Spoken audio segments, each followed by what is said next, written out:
Subtema 8 Bumiku. Subtema 3 Bumi, Matahari, dan Bulan. Pada pembelajaran 3 kita hari ini, kita akan membahas materi-materi yang bermuatan pelajaran IPS, Bahasa Indonesia, dan PPKN. Adapun tujuan pembelajaran kita pada hari ini yaitu dengan membaca sekilas, siswa mampu mengidentifikasi kata kunci dari tiap paragraf bacaan. Dengan mengetahui informasi tentang suatu negara, siswa mampu mengidentifikasi karakteristik geografis negara-negara di wilayah ASEAN. Dengan mendiskusikan Undang-Undang Pasal 32 Tahun 2009, siswa mampu memahami tentang lingkungan sehat dan bersih adalah hak semua warga negara. Serta dengan membuat rencana aksi, siswa dapat memahami hal-hal yang dapat dilakukan untuk menjaga lingkungan sebagai perwujudan kewajiban sebagai anggota masyarakat.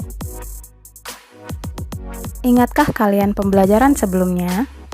Ya, pada pembelajaran yang lalu kita membahas tentang gerhana matahari. Peristiwa gerhana matahari terjadi ketika bumi, bulan, dan matahari berada pada satu garis yang lurus. Kedudukan bulan yang berada di tengah menyebabkan cahaya matahari ke bumi terhalang oleh bulan. Gerhana matahari ada 3 macam, yaitu gerhana matahari total, gerhana matahari sebagian, dan gerhana matahari cincin.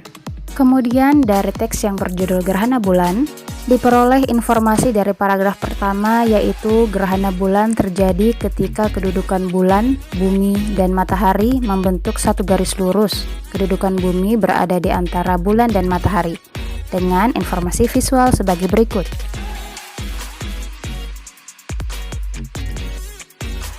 Informasi penting dari paragraf kedua yaitu bumi akan menghalangi sinar matahari yang menuju bulan sehingga permukaan bulan akan tertutupi oleh bayangan bumi dengan informasi visual sebagai berikut. Serta informasi penting dari paragraf ketiga yaitu bulan yang bersinar terang tiba-tiba tertutup sedikit demi sedikit oleh bayangan hitam. Bayangan hitam tersebut adalah bayangan dari bumi. Informasi visualnya sebagai berikut.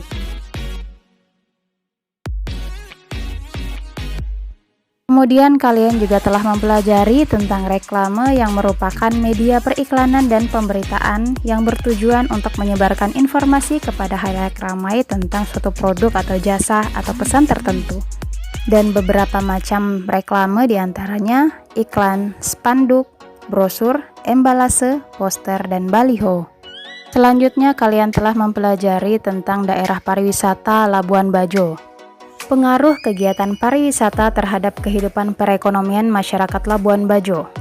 Masyarakat Labuan Bajo akan mendapatkan dampak positif dari kegiatan pariwisata yang akan menggerakkan perekonomian warga setempat. Di antaranya, dengan banyaknya wisatawan yang berkunjung ke Labuan Bajo, maka masyarakat dapat membuat souvenir dan menjualnya kepada para wisatawan tersebut. Usaha transportasi, hotel, dan restoran juga akan semakin berkembang dengan banyaknya wisatawan. Budaya lokal dari Labuan Bajo juga akan semakin dikenal oleh wisatawan asing dengan adanya seni pertunjukan yang dilakukan secara rutin. Kesemuanya itu sangat berpengaruh positif dan dapat meningkatkan perekonomian masyarakat Labuan Bajo. Kalian juga telah ditugaskan untuk mengamati gambar. Pada gambar 1 mendeskripsikan tentang banyaknya sampah di sepanjang sungai. Hak masyarakat yang tidak terpenuhi dengan adanya sampah tersebut yaitu hak untuk menikmati kenyamanan dan kebersihan lingkungan sekitar. Lalu, yang harus dilakukan masyarakat untuk mendapatkan hak tersebut adalah dengan tidak membuang sampah di sungai, tidak mendirikan bangunan di bantaran sungai, dan mendaur ulang sampah sehingga tidak dibuang di sembarang tempat. Kemudian dari gambar kedua dapat dijelaskan bahwa adanya asap yang keluar dari kendaraan bermotor yang menyebabkan polusi udara. Hak masyarakat yang tidak terpenuhi dengan adanya peristiwa tersebut adalah hak untuk menikmati kenyamanan dan kebersihan di lingkungan sekitar. Lalu yang harus dilakukan agar hak tersebut dapat terpenuhi adalah menggunakan kendaraan layak jalan yang dibuktikan dengan surat keterangan lulus uji emisi sehingga tidak menyebabkan polusi udara. Kemudian dari gambar ketiga dapat dideskripsikan ada poster yang berisi ajakan untuk menghijaukan kembali lingkungan sekitar. Dengan demikian dapat diartikan bahwa hutan telah mengalami penebangan liar sehingga menyebabkan hutan menjadi gundul. Adapun hak masyarakat yang tidak terpenuhi dengan adanya peristiwa tersebut adalah hak untuk hidup di lingkungan yang baik dan sehat. Yang harus dilakukan agar hak tersebut dapat terpenuhi adalah dengan tidak menebang hutan sembarangan, tidak membakar hutan, dan membangun pemukiman dengan mengindahkan topografi wilayah. Serta dari gambar keempat dapat dideskripsikan adanya baliho yang berisi ajakan untuk menyelamatkan bumi dari perubahan iklim. Hal ini mengisyaratkan bahwa saat ini telah terjadi perubahan iklim. Hak masyarakat yang tidak terpenuhi dengan adanya hal tersebut adalah hak untuk hidup di lingkungan yang baik dan sehat.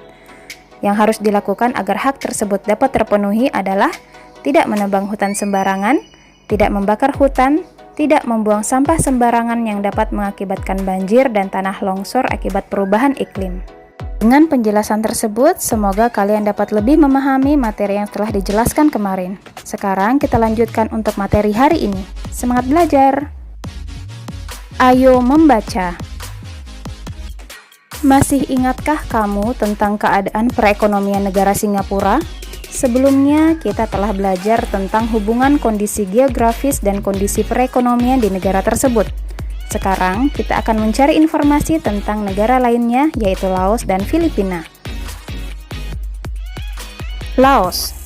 Keadaan alam negara Laos. Laos merupakan satu-satunya negara di kawasan Asia Tenggara yang tidak berbatasan dengan laut. Wilayah Laos bergunung-gunung. Sungai Mekong merupakan sungai utama. Daerah pertanian terpenting terletak di lembah Sungai Mekong. Laos diselimuti hutan lebat. Laos juga memiliki dataran tinggi dan beberapa dataran rendah. Hasil utama dari negara Laos.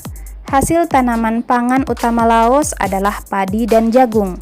Hasil hutan utama berupa kayu jati. Barang ekspor utama Laos antara lain kopi, kapur barus, dan kulit binatang. Barang impornya terutama minyak bumi, mesin-mesin, dan beras. Filipina. Keadaan alam negara Filipina. Filipina merupakan negara kepulauan. Sebagian besar wilayah Filipina berupa pegunungan. Gunung api yang terdapat di Filipina antara lain Gunung Mayon, Gunung Toal, dan Gunung Pinatubo. Sekitar 40% wilayah Filipina berupa hutan. Hasil hutan yang menonjol antara lain kayu bonian, kayu cedar, kayu eboli, kayu pinus, dan kayu mahoni. Hasil utama dari negara Filipina. Sebagian besar penduduk Filipina bermata pencaharian sebagai petani. Hasil pertanian utama antara lain pisang, jeruk, kelapa, kopi, tembakau, dan tebu. Tanaman pangan utama adalah padi dan jagung. Hasil ternak utama adalah sapi perah. Hasil tambangnya terutama emas, perak, dan tembaga. Hasil industri utamanya adalah tekstil, kertas, dan gula. Selanjutnya, carilah informasi tambahan dari berbagai sumber tentang kondisi geografis Laos dan Filipina. Bacalah informasi tentang kehidupan perekonomian dan hasil utama di kedua negara tersebut. Kemudian, analisislah dan catatlah hubungannya dalam tabel berikut. Tuliskan hasil analisismu dalam bentuk uraian. Tentukan kata kunci dan gagasan utama terlebih dahulu sebelum kamu menguraikan hasil analisismu. Jadi, dalam hal ini, kalian ditugaskan untuk menganalisis hubungan antara kondisi geografis dan kondisi perekonomian negara Laos dan negara Filipina. Kerjakan pada buku catatanmu. Ayo membaca. Keadaan geografis Filipina hampir sama dengan keadaan geografis Indonesia. Hasil perkebunan dan pertaniannya pun hampir sama. Petani adalah mata pencaharian yang ditemukan di Filipina dan di Indonesia. Banyak sekali petani yang sukses dan berhasil. Ayo, kita baca kisah salah satu petani di Indonesia yang berhasil. Kisah petani cabai sukses, untungnya menggiurkan. Sumber dari artikel jawapos.com. Pensiun dari pekerjaan sebagai aparatur sipil negara atau ASN tak membuat Imam Kusno berhenti berusaha untuk hidupnya. Pria yang sebelumnya berstatus guru ini justru sukses bertani cabai. Hasilnya bahkan melebihi penghasilan tetapnya tiap bulan. Berikut kisahnya. Sudah 4 tahun ini Imam bergelut dengan tanaman cabai lokal. Dia menanam komoditas yang kini harganya selangit itu di atas tanah seluas sekitar 1 hektar di Desa Natai Raya, Kecamatan Arut Selatan, Kabupaten Kota Waringin Barat, Kalimantan Tengah. Dalam 1 tahun, Imam mengaku bisa meraih untung hingga 100 juta rupiah dengan masa 2 kali panen. Itu dilakoninya sendiri tanpa dibantu petani lainnya. Harga cabai yang kian mahal membuat penghasilannya bertambah. Harga cabai saat ini sekitar Rp150.000 per kilogram. Yang kita tanam ini hanya 1/4 hektar, sekitar 5 batang saja. Kalau pakai tenaga sendiri hanya Rp3.000 per batang biaya perawatan hingga masa panen, ujar Imam pada hari Senin 20 Februari saat dikunjungi di kebun cabai miliknya. Menurut Imam, bertani cabai seperti merawat bayi, harus tekun dan tidak boleh dibiarkan begitu saja. Ketika dipanen, para pedagang yang datang mengambil cabai ke rumahnya. Dia menjual sebesar Rp125.000 per kilogram. Tergantung kualitas bibitnya. Biasanya harga normal dulu sebelum naik Rp20.000 hingga Rp40.000 per kilogramnya, ujarnya. Imam menuturkan, penyebab harga cabai naik di pasaran adalah cuaca yang tidak menentu. Hal itu menyebabkan beberapa penyakit cabai seperti jamur, hama, dan lainnya mudah menyerang.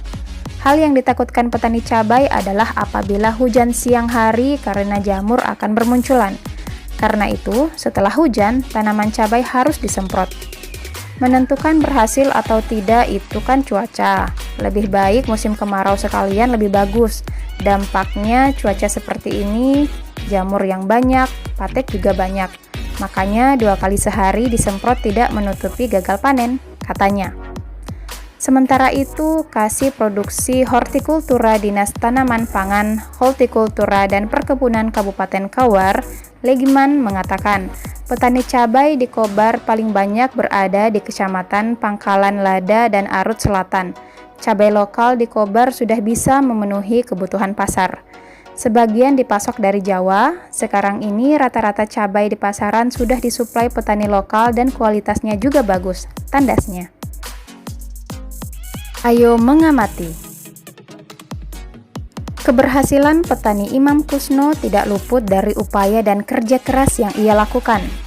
Pak Imam Kusno sangat memperhatikan tanaman cabai yang ia tanam. Ia memperhatikan dan mengamati pengaruh cuaca terhadap keberhasilan pertaniannya. Keberhasilan pertanian sangat bergantung pada faktor-faktor alam seperti cuaca, ketersediaan air, kesuburan tanah, dan lainnya. Alam sudah banyak memberikan manfaat bagi kehidupan manusia. Setiap warga negara pasti menginginkan lingkungan hidup yang baik dan sehat.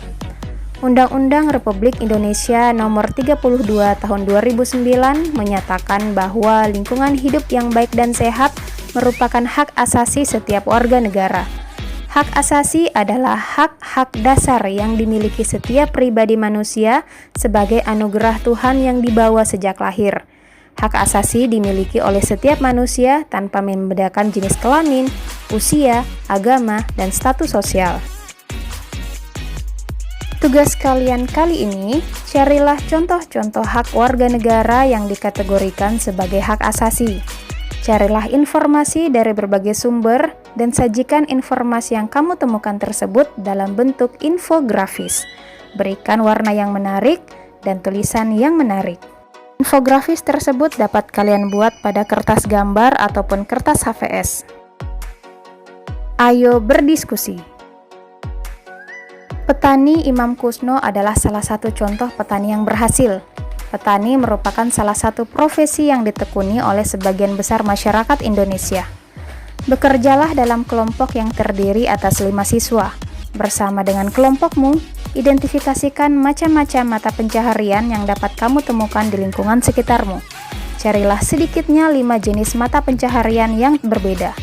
Analisislah setiap jenis mata pencaharian tersebut dan identifikasikan bagaimana seseorang dengan menjalani mata pencaharian tersebut berinteraksi dengan lingkungan alamnya. Lalu, tentukanlah beberapa aksi yang dapat dilakukan untuk menjaga kelestarian lingkungan hidup. Tuangkanlah hasil analisismu dalam tabel berikut ini.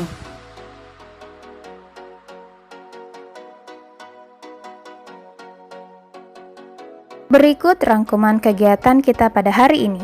Membaca informasi tentang keadaan alam dan hasil utama dari negara Laos dan Filipina, menganalisis hubungan antara kondisi geografis dan kondisi perekonomian negara Laos dan Filipina, membaca teks yang berjudul Kisah Petani Cabai Sukses Untungnya Menggiurkan, membuat infografis yang berisi tentang hak asasi sebagai warga negara, serta berdiskusi tentang jenis mata pencaharian, interaksi antara mata pencaharian tersebut dengan lingkungan alam, serta aksi yang dapat dilakukan pada mata pencaharian tersebut untuk menjaga kelestarian lingkungan hidup yang dibuat dalam sebuah tabel.